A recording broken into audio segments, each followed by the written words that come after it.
C'est le moment maintenant de lire la presse française avec Sandrine Gomez. Bonjour Sandrine. Bonjour Philomène. À la une des journaux français de ce vendredi, la polémique sur la sécurisation de la promenade des Anglais, elle continue une semaine après la tuerie de Nice. Oui, alors hier, Libération avait dénoncé en une les failles et le mensonge du gouvernement du ministre de l'Intérieur Bernard Cazeneuve. Celui-ci a répondu par voie de communiqué de presse en dénonçant le complotisme du journal accusé de publier des contre-vérités. Alors aujourd'hui, Libération donne le change et titre « Nos réponses au ministre ». Le quotidien de gauche souligne que malgré ces accusations, le ministre de l'Intérieur confirme les informations de Libé, notamment lorsqu'il dit que les premières voitures de police nationale se trouvaient dans la soirée du 14 juillet, environ 400 mètres après le début de la zone piétonne de la promenade des Anglais.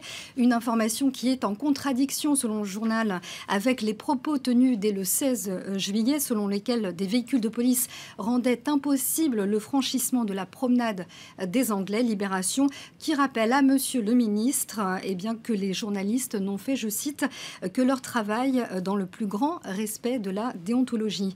Et cette situation délicate du ministre de l'Intérieur, Le Figaro ne manque pas non plus de la mettre en avant ce matin. Cazeneuve est au cœur de la polémique, titre le journal de droite.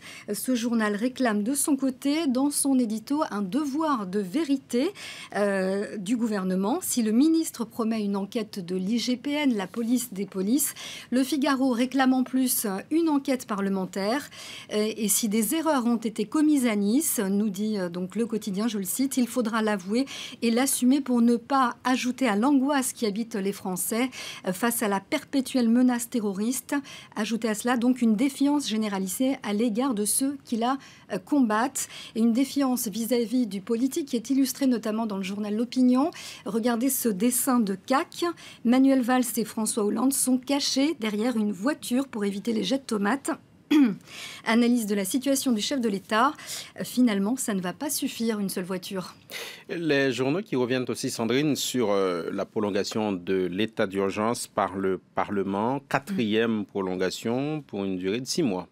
C'est un état d'urgence prolongé et renforcé, titre La Croix ce matin. Un texte à chaque fois un peu plus long et un cran plus loin, poursuit ce quotidien, car ce texte contient de nombreuses nouvelles mesures et certaines s'inscrivent dans le droit commun permanent.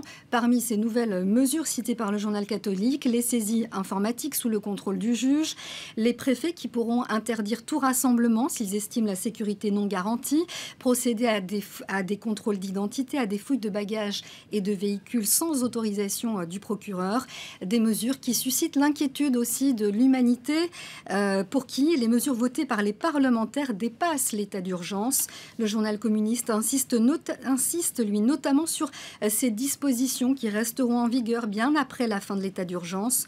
Pour l'humanité, je cite, le plus choquant, c'est que ces dispositions n'auront à peine été débattues. Un seul passage dans chacune des chambres et chaque fois au pas de course. Enfin, Le Monde pose cette question dans son édito. Reste à savoir si cette mesure d'exception est une réponse adaptée et si elle ne mine pas un peu plus les fondements de notre état de droit. Autre sujet dans la presse de ce vendredi, Sandrine, l'inquiétude des patrons français un mois après le vote des Britanniques, le Brexit. Ils ne savent toujours pas ce qu'ils vont faire. Oui, ils sont tellement inquiets, ces patrons, qu'ils ont traversé la Manche pour presser leurs partenaires économiques de clarifier leur situation. C'est le journal La Croix qui a accompagné ces patrons en mission à Londres, autour de Pierre Gattaz, le patron des patrons. Une vingtaine d'entreprises comme EDF, la RATP, Total ou encore Vinci. Le président d'un groupe français s'interroge. Le Brexit crée 2 types de risques. Il va devenir plus difficile de se financer car les banques vont faire payer le coût des incertitudes à ceux qui voudront emprunter. De plus, nous ne savons pas si nous pourrons demain trouver facilement du personnel. Les gens que nous employons en Grande-Bretagne sont plutôt des gens venus d'Europe de l'Est ou du Sud. Est-ce qu'ils auront toujours la possibilité de venir travailler ici? Nous ne le savons pas. Réponse d'un financier à Londres. Considérez simplement que les Anglais sont pragmatiques et capables de rebondir très vite. Tout cela n'est pas très éclairant. En tout cas, l'opinion rassure quelque peu les patrons français. en observant ce matin que le Brexit n'avait pas pour le moment d'effet sur l'économie française. Les premières enquêtes de conjoncture de l'INSEE montrent que le climat des affaires progresse de 2 points depuis juillet, une embellie qui profite à tous les secteurs. Pour l'heure, les tensions liées au Brexit sont davantage politiques qu'économiques, conclut ce quotidien. Merci Sandrine Gomez, c'était la revue de presse.